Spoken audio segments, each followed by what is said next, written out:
The world of research can seem very theoretical, exploring ideas that never see the light of day. But this is definitely not the case in Stefano di Carlo's research team at the Politecnico di Torino in Italy. His PhD students are working on real-world challenges such as security extensions for RISC-V, defeating automotive hackers, and making AI more energy efficient using neuromorphic computing. I spoke to him about a wide range of topics, such as what it takes to become a PhD student, their contributions to the RISC-V project, and what they're doing in the field of cybersecurity. But before getting into the details, I started by asking him to introduce himself and his department. My name is Stefano di Carlo, and I'm a full professor at the Department of Control and Computer Engineering of Politecnico di Torino. We are based in the north of Italy. I'm leading a research group here. The acronym of my group is MILIS, which stands for Resilient Computer Architectures and Life Sciences. And as the name of my group says, it's a multidisciplinary group, so we have many different competencies here. But apart from my group, I also want to say today that I'm here also to represent a research project I'm coordinating, and this is the CERIX research project, which is the Security and Rights in Cyberspace. This is a big national project that was funded by the European Union's Union Next Generation EU program. This basically was funded after the pandemic strike. This project focuses on cybersecurity. There are 10 different topics that are analyzed in this project, and in my group, in my university, we are leading one of these 10 topics, which is particularly focusing on security of critical infrastructures. For me, this topic is very important. So I want, in this interview today, I want particularly to focus on the activities of this project. So let's focus on that point of cybersecurity first. How is the work you're doing making processors more secure against attacks? That's a very interesting question. So first of all, as a background, we are hardware guys. We are computer architects. So when we talk about security, we look at security from a hardware perspective, and in particular from the architecture perspective. We are really interested. We want to find vulnerabilities that we have in current microprocessors and try to address them, try to improve security of our microprocessors. And during the last year, we have been really motivated by there's a lot of rumor about open source paradigm in hardware. So we are really trying to embrace the open hardware paradigm. And when you talk about open hardware, you talk about RISC-V. So there's a lot of work in my group in security, which is connected with the RISC-V architecture. And apart from working on specific processors, we are also interested into applications.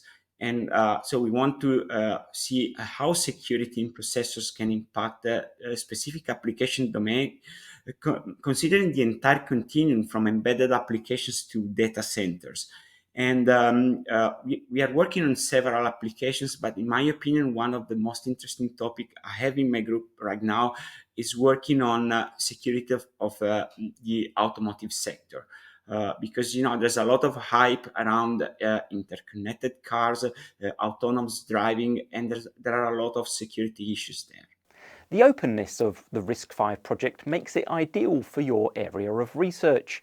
Can you explain in more detail what you've been doing and when people might be able to leverage your work? Yeah, so as I said before, we are really strongly pushing open hardware, and when working on RISC-V, we really want to contribute on one of the available open projects. And we've been looking around. There are really a lot of activities, and since we, as a university, we are part of the Open Hardware Initiative, we decided to work on one of the projects from the Open Hardware Group, which is the CVA6 RISC-V processor. which currently is not fully equipped with security extensions. So our group started working on implementing security extensions. We are working with specific technologies and specifically with CVXIF interface, and this is a very new interface that allows to plug external accelerators that can integrate with the pipeline of the processor and perform additional activities. And we are working to implement security extensions for traditional cryptography, but also we are looking into post-quantum cryptography because we want to look ahead when quantum computing will create a lot of security problems. Apart from the implementation of these new features, we want also to prove that they are security. So we are looking into like building an entire framework to analyze if these new extensions will be secure against side channel attacks and different types of attacks. And our ultimate goal, we are interacting with the CVA6 group, and we hope when all extensions will be ready that they will be accepted and pushed into the mainstream processors, so that we can give our contribution to the open hardware community. That brings me to another research topic of yours, automotive cybersecurity. I understand you've been exploring how methods to hack a vehicle's electronic systems are shared on social media. Yes.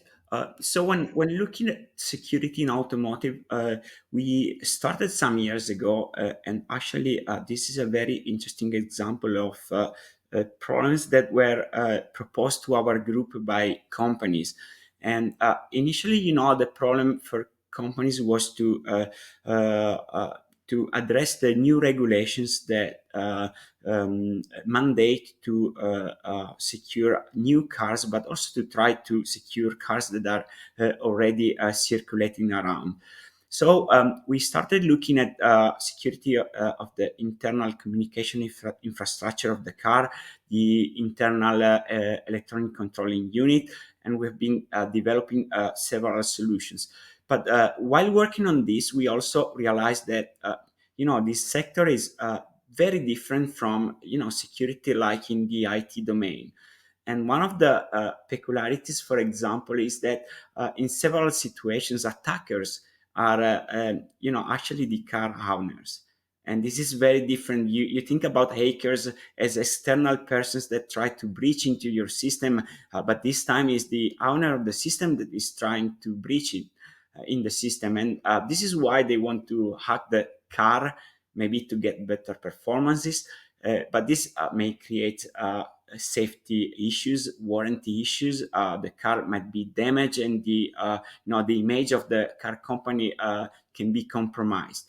So the sector is so different that companies need instruments to understand the vulnerabilities that they have to face, and these are changing continuously. We realized that in the automotive domain, hackers are really sharing information through the internet, through social media, through the dark web, to many different platforms. So it's already 2 years that we are working on creating a new framework that is basically performing threat intelligence. So we can scrape a lot of information from the internet. We can use AI, we can use prediction models, so that we can give a tool to to car companies, to understand which are the main threats that are evolving over time, and to help them driving their resources and their economical resources into protecting something that may be really significant. I feel a little overwhelmed talking to you, as you seem to have so many topics running in parallel. I know you're looking to grow your team of PhD students. What sort of people and skills are you looking for? Yeah, we are always looking for new students, and so when I think about students, I mainly look into motivation.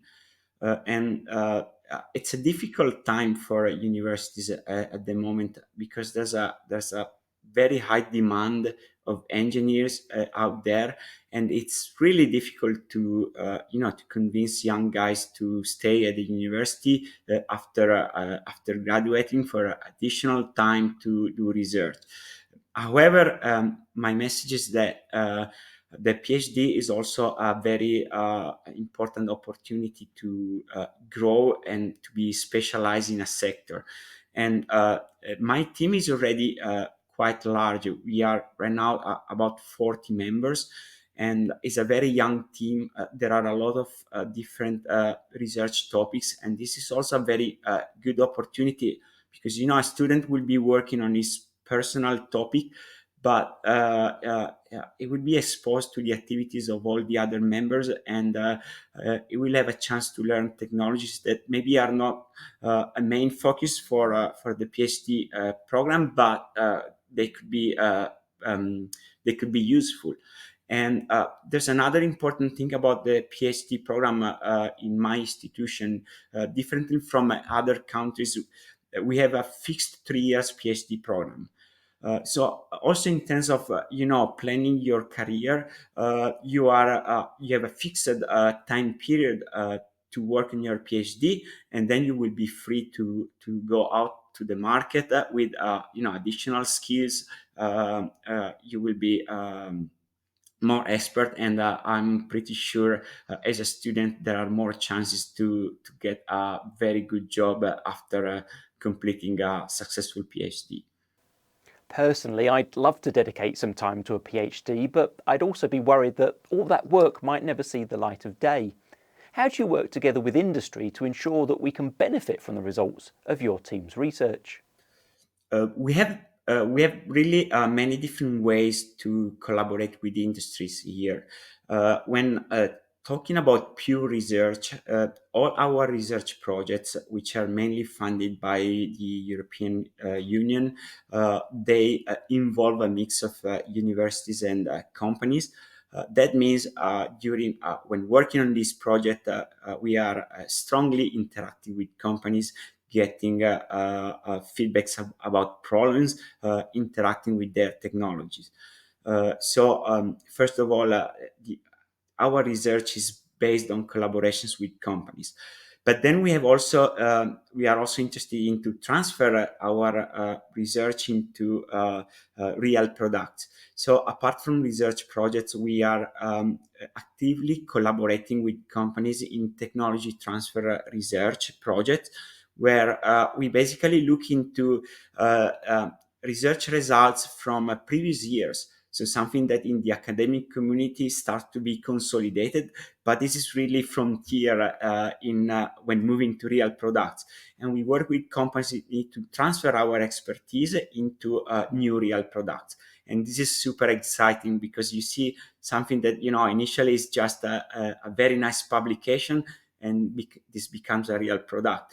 And usually there's a gap of like 3, 4, 5 years. Something that was published 5 years ago is really ready for a new product. And finally, there's a new aspect, and I have to say, so far this aspect in my university was not sufficiently addressed. We want to stimulate young guys to open startup, to open their companies, and my university is really pushing for this. So while in the past, the PhD program was more, to prepare students for academic career, now we are really pushing to prepare them to work on a very innovative idea and use the 3 years to start consolidating the idea, building new technology, and then we support them to maybe open their startup, funding venture capitalists to inject money in a new startup, and then they hopefully they can start their business and successfully transfer their research into a real business. So, to round up, we've covered RISC-V, automotive, and cybersecurity. What other research areas is your department looking at? Sure. So there are really many projects. I Let me pick probably the hot topic where we are really investing. So first of all, together with security, we are working on safety and reliability because these are three aspects that are really interconnected, and you never look into one of them without considering the others. So security, safety, reliability, in all the different domains we were talking about, they are important for our group, and we have several projects working on this. The other big topic, as you can imagine, is AI, and I don't think there's any group around the world that is not working on AI. And but when talking about AI, we are um, uh, we are trying to go a little bit not with the mainstream, and the mainstream today is working on large language models, generative models. But personally I have an idea that while in terms of functionalities these models are impressive, there's a big issue. They are power hungry, they are computational hungry. And part of my group, I involved in my group people coming from other domains, especially from biology, because so we know that our brain is much more efficient. So sometimes I start to think that it's not as powerful as the new AI models. We get tired, but in terms of energy, it's very efficient.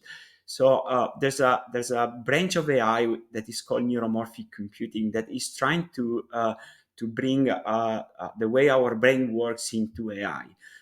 It's still not powerful as the GPT models that we use every day, but the potential for efficiency is very high. And my group is investing a lot of effort into looking into neuromorphic computing and new hardware architectures that can support neuromorphic computing. Now, if someone is listening to this interview, finds your research areas appealing and wants to join you or collaborate, how should they get in touch?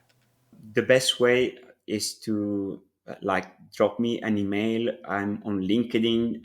I'm so any social media is good to get in contact with me, and I'm always happy to organize a online meeting and discuss and brainstorm for possible collaborations.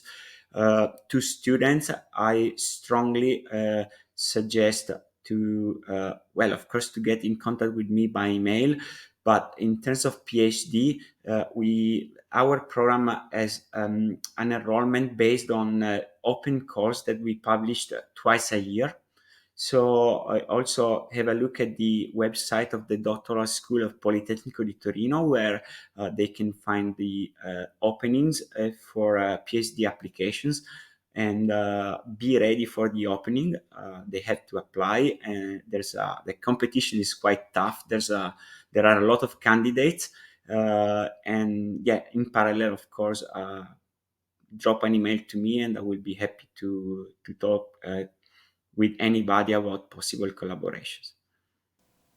Thanks to Stefano di Carlo at the Politecnico di Torino in Italy for sharing the research projects and industry collaborations the team is involved in.